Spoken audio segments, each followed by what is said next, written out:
kasih Bu Maria. Assalamualaikum warahmatullahi wabarakatuh. Waalaikumsalam warahmatullahi wabarakatuh. Dimas, Edi, Marina, ini masih kecil waktu saya sudah di sini. Jadi saya dari tahun 73 di sini pas Pak Nas pensiun. Jadi gara-gara saya juara menulis sesuatu di tahun 73, dibacalah pernyataan saya, judulnya Kita Generasi Yang Kecewa.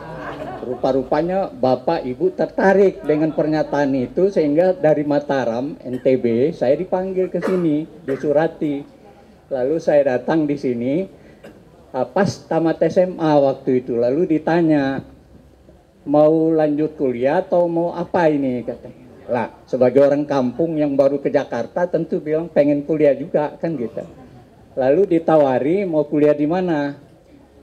Waktu itu di UI agak longgar lah ya, belum seketat banyak-banyak seleksi, mau di UI atau di mana. Saya memilih di swasta karena ibu tawarkan kalau di swasta kamu bisa bantu ibu di sini katanya. Waktu itu ibu ketua Dewan Nasional Kesejahteraan Sosial, ini kantornya di sebelah. Banyak yayasan yang diurus. Lah di yayasan itu ada salah satu, ya nomor 42 sekarang milik. Siapa itu?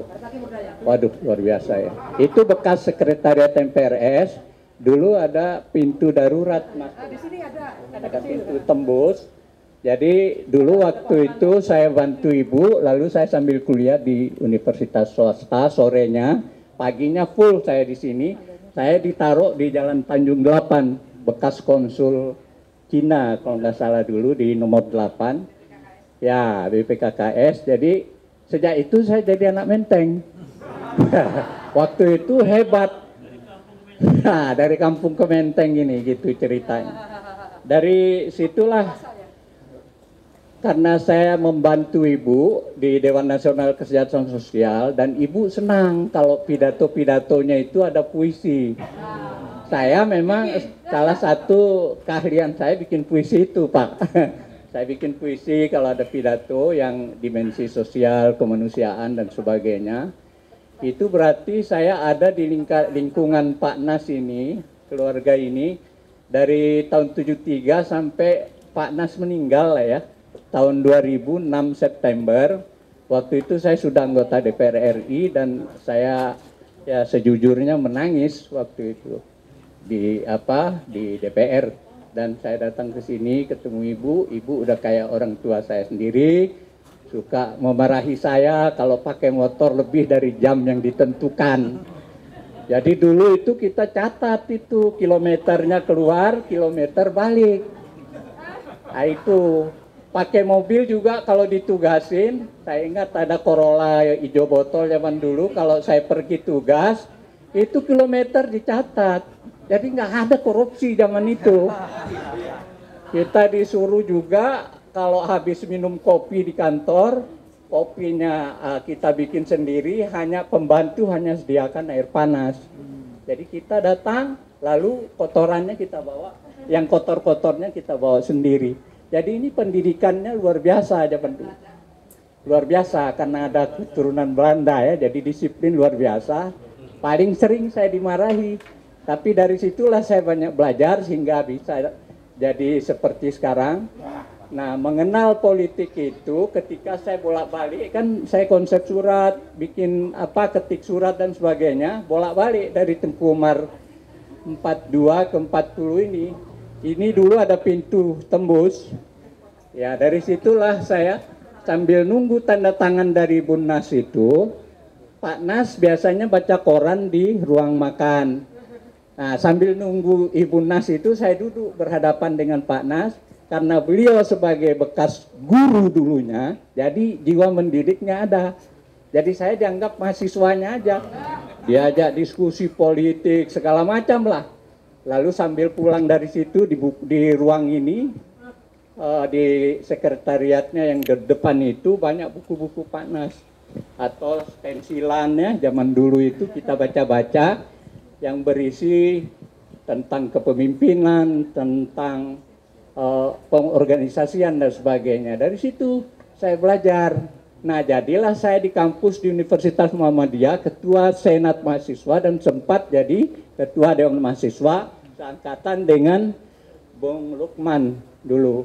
Jadi waktu penangkapan tanggal 21 Januari kita juga diangkut ke Kodam. Sama-sama, cuma saya kena seleksi, nggak tahu siapa yang bela saya disuruh pulang duluan. Nah, gitu. Tidak tahu saya itu. Pokoknya saya bisa cepat, nggak lama-lama gitulah. Waktu itu asintelnya orang Siliwangi juga sih, Edi Nalapraya, Pak Kolonel Edi Nalapraya yang itu yang urusan dengan kita dulu, ya dilepas-lepas lah dulu. Cuma Lukman terus nih. Jadi saat itu banyak lah. Kalau saya ke sini panas biasanya pagi-pagi sudah jalan dari sini keliling belakang. Saya lihat selalu komat kamit. Mungkin zikir atau baca apa ya? Pancasila. Ya zikir ya. Selalu kalau jalan ke depan muter tiap pagi itu. Lalu itu rutin tiap pagi. Ada burung beonya juga beliau di sini. Jadi kalau habis putar berhenti kasih makan burung beonya sambil ngajak ngobrol burung beonya. Dulu ada pohon jambu sini ya. Udah nggak ada jambu. Saya kalau dari seberang itu pagi-pagi anak kos kan jadi ngambil jambu dulu. Jadi 27 tahun saya di lingkungan ini tentu banyak sekali hal yang nggak bisa saya ceritakan ya. Jadi ini karena waktu udah lewat ya. Udah lewat ya. Jadi ya pengalaman saya jadi ajudan Pak Nas juga ada. Waktu beliau ke Bandung, saya jadi ajudan, ada ajudan lain. Jadi pas karena nggak pengalaman jadi ajudan, saya buka cepat pintu terus ini. Belum saatnya beliau keluar, udah saya tutup pintunya. Aduh, Hatta ini kok kaki saya ini. Ini ajudan amatiran. Saya kira gitulah ya, banyak sekali. Nah, ini saya harus cerita juga sama Pak Kiflan ini. Sama-sama kita ditangkap bulan Desember tahun 2016 ini.